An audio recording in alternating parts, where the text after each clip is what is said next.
Hello, hello. Welcome back to the Balanced Mama Project podcast, where we help moms from pregnancy through early motherhood feel strong, supported, and grounded.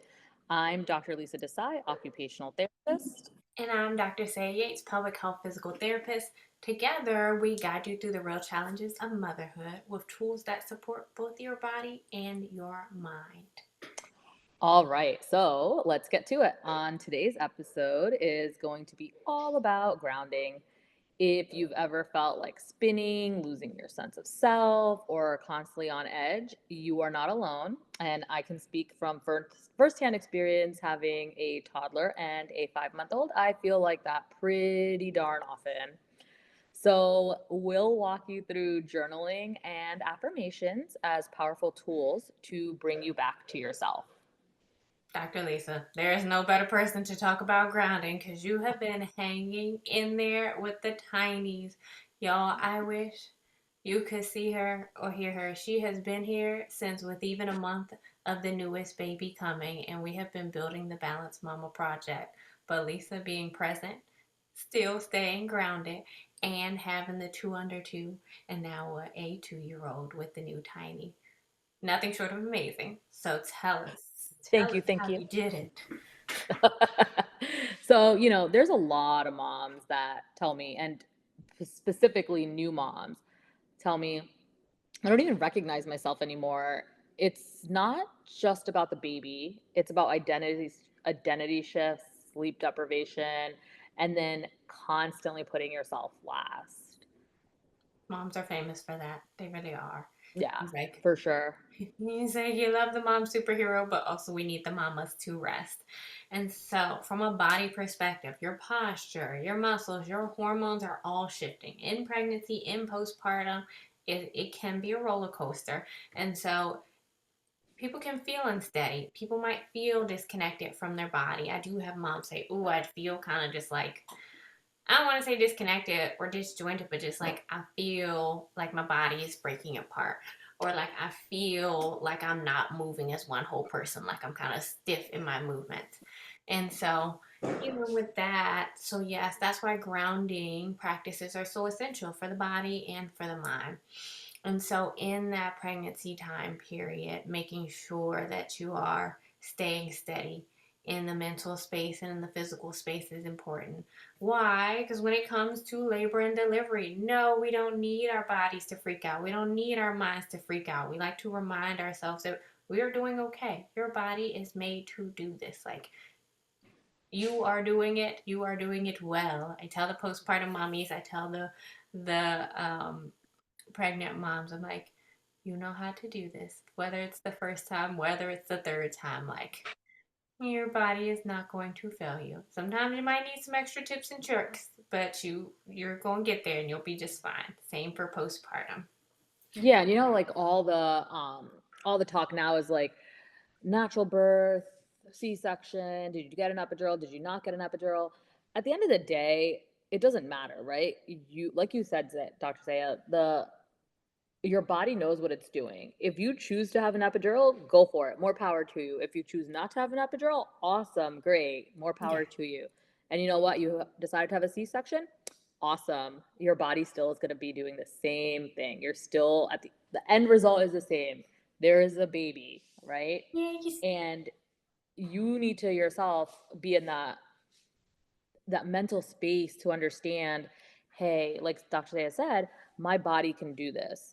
So when that mind and body are connected, which is basically what the goal of our journaling and our affirmation is that you want to have that sense of calm and understanding and telling yourself like I can do this, I can do hard things. Um, yes. and just keep reminding yourself of that basically.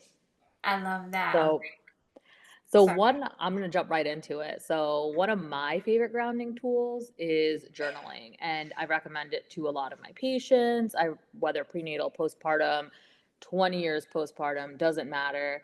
Um, I think it's helpful. It's more than just writing. So it's about releasing mental clutter. So if you kind of think about it, when you when there's a dam and it breaks, what happens? Just water just floods out and releases, and there's no No stopping it, right? Whoosh. So when you're journaling and you give your mind that freedom to think, to just not stop and think, just release whatever it's in there, that's when true journaling really starts, right? Most people, when they think of journaling, they think of, oh yeah, like back in middle school when I kept a diary and I would write down like who my crush was for the day or how somebody was mean to me or I don't know, whatever you thought about that day when you were 11 years old or 12 years old. Journaling's a little bit different nowadays. Um, you it's it's still about thinking about your day, but you reframe it in a different way. You're going to think about it, for example, try something like a simple prompt like, today I am proud of myself because. And I'll give you an example. So for me, I can use, today I am proud of myself because I got two kids dressed in a stroller out of Mm. the house to go for a 15-minute walk. Doesn't happen every day, right? So whenever it does happen, you should be proud of yourself because that is hard work. Whatever it was that you did. If you ate lunch, if you got to go outside and go to the store for 15 minutes by yourself. These are all things that are you should be proud of. Um, and what that does is, as you start thinking about these smaller things, when you start journaling, this can lead to other things that you think about that you were like, oh, wow, well, I never actually thought of this. I wanted to really finish this cake that I was making or this puzzle that I was doing. Hmm. And all these thoughts just start flowing out your mind to your hand and then into that pen and essentially onto that journal paper. So these are all things that you can do. And then what that does is it brings you back to the present moment and it reinforces your identity outside of motherhood. So all these things that you did before becoming a mother or while even if you are a mother and you are doing them now, these are all things that bring you back to yourself and your identity, which, like we said earlier, you can tend to lose once you become a mom. Yes, and it is so important. And it gets easier with the practice. Like the first day might be a little bit more difficult to say, today I'm proud of myself because of, Yeah. or today I'm grateful for. But as it becomes a habit, then you can notice that appreciation and that, like, even that self congratulations overflowing into the rest of your life. Because, like, just like you cheer on your kitties, you need your own cheerleader too. And so, yes, sometimes you have to be your own cheerleader. But Dr. Lisa, I love how you laid it out because it's the little things that people often take for granted. Because you're right, getting two kids dressed, getting one kid dressed, getting yourself dressed. Sometimes the mamas have the ponytail and the kid's hair is all done.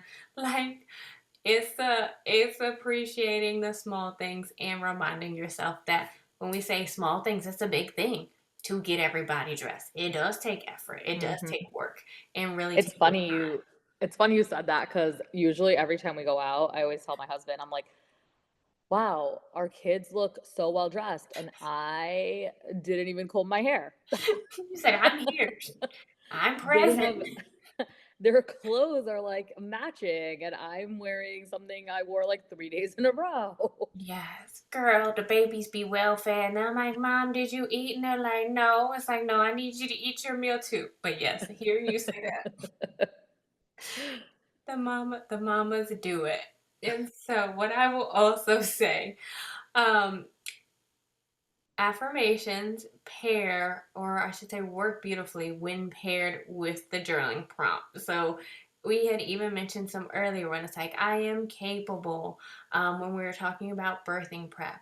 And so just like Dr. Lisa was being very specific with the journaling, same thing with the affirmations. So instead of just saying, I'm a good mom, you can connect the affirmation with your body. We got to throw body mind connection in there somewhere, by even talking yourself through what you're actually doing, saying, I breathe deeply and I remind myself that I am safe, that I'm enough.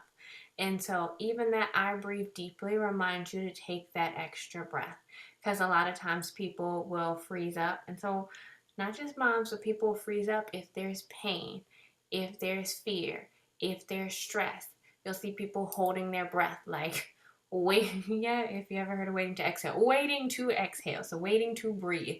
And so, that I breathe deeply, we can take that moment and then remind myself I am safe and I am enough is just enough of that body mind connection to shift our nervous system and to kind of reset the nervous system. So you can say, I am strong, I am powerful, I am capable, I am at peace. Any of these different affirmations can be great to throw in. And as you say them, you start to teach yourself what to believe about yourself. Because, like, how you talk to yourself does shape what you think about who you are. And so when it comes back to identity, when it comes back to feeling proud of yourself, not just as a mom, but just as you could be a sister, a friend, just as your core self, just reminding yourself who you are, um, and reaffirming positively versus negative reinforcements. And so when it comes to real life practice, for journaling, for affirmations, let's get into it, Dr. Lisa. All right. So, what we're going to do is we're just going to take 2 minutes of our time and we can do it right now. You can set a timer and write down 3 things you're grateful for and one way you showed up for yourself today. So, we'll go ahead and start now. I started the timer. We'll be rolling. By the way, I love your background, Dr. Lisa. It looks Thank great. you. I can't wait Well, to we could have thank that. Dr. Valerie for those. Oh, if you cannot see, it says the Balanced Mama Project, holistic support for pregnancy, postpartum, and toddlerhood. Okay, now be silent so you can get a chance to think.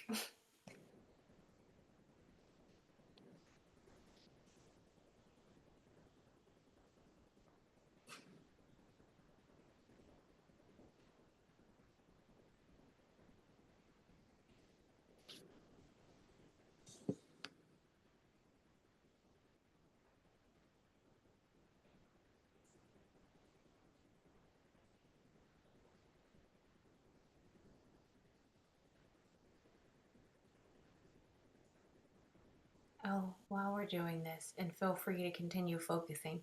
One thing that I was grateful for today, I had a little bit of extra time in my lunch, so I got to read my book. And y'all, when I say it was wonderful, it was wonderful. It's usually Mondays that I try to read this little section of the book for 10 minutes.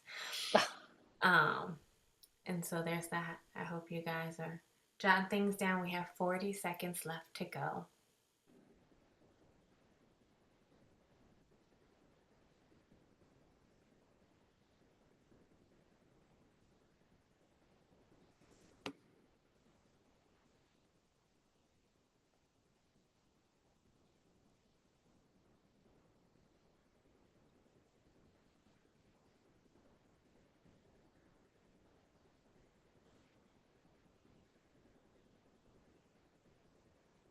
And 10 seconds left, but no need to hurry because we're about to pair what we wrote down with our body motions.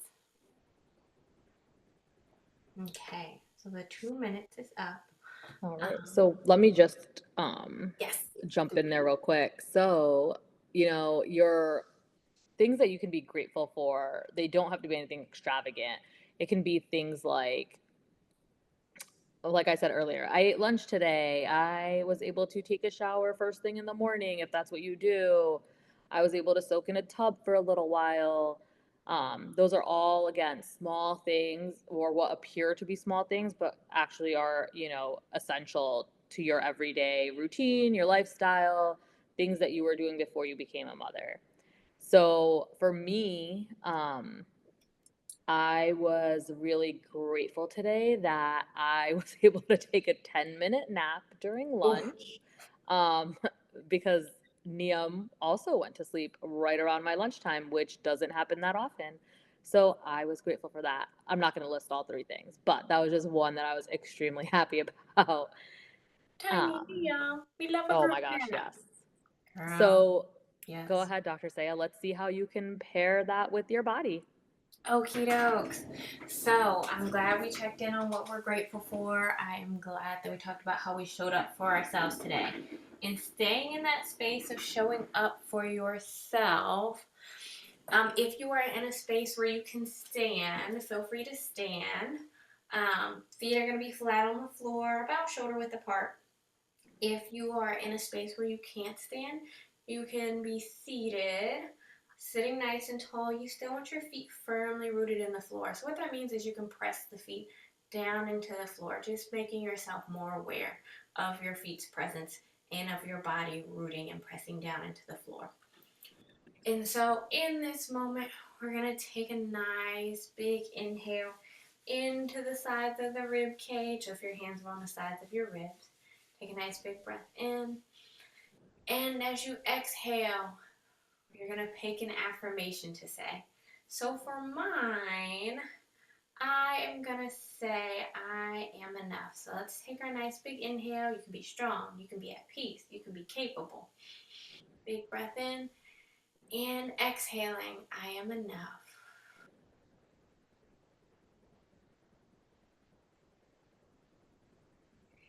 And so when you say it, you do not have to speed by the words. You can say them slower. You can say, I am at peace. And then you can release the rest of your exhale. But even in that silent period or that quieter tone period of you breathing out, you can let those words absorb. So as we talk to ourselves, we are reshaping our belief system. So for anything that you felt like went undone today, for anything that you're like, oh, it's not accomplished, you're like, for all the things I did do, that was enough. Or for wherever space I'm at, I am at peace. If the closet is disorganized, it can be disorganized. In this immediate circle, I am at peace. I am, if in control makes you feel more steady, more stable, whatever that affirmation is, just saying it out loud, taking a moment to breathe. So, really inhaling and exhaling and releasing any of those extra stressors or negative thoughts for the day because we're going to center on the positive. And even 1 minute of this can help to reset that nervous system and start to change the way things that we believe about ourselves and start to change the way we see our day. So instead of focusing on like, oh, this didn't go as planned, it's focusing on what worked out, whether planned or unplanned. And so try it. So, Oh, sorry. I was going to say you can do these in less than 2 to 3 minutes. Honestly, less than 3 minutes. So, whether it means you've got to do it in the bathroom, at your job, on your lunch break, or in your quiet moment when you first wake up, or right before you go to bed, like there is time for you. This is a form of self care and mindfulness, and it does get to bring you back, bring your nervous system down. Bring your body and your mind into a more peaceful state. And so you have time. Like I said, I think earlier, at least Dr. Lisa and I were talking about hiding in the bathroom.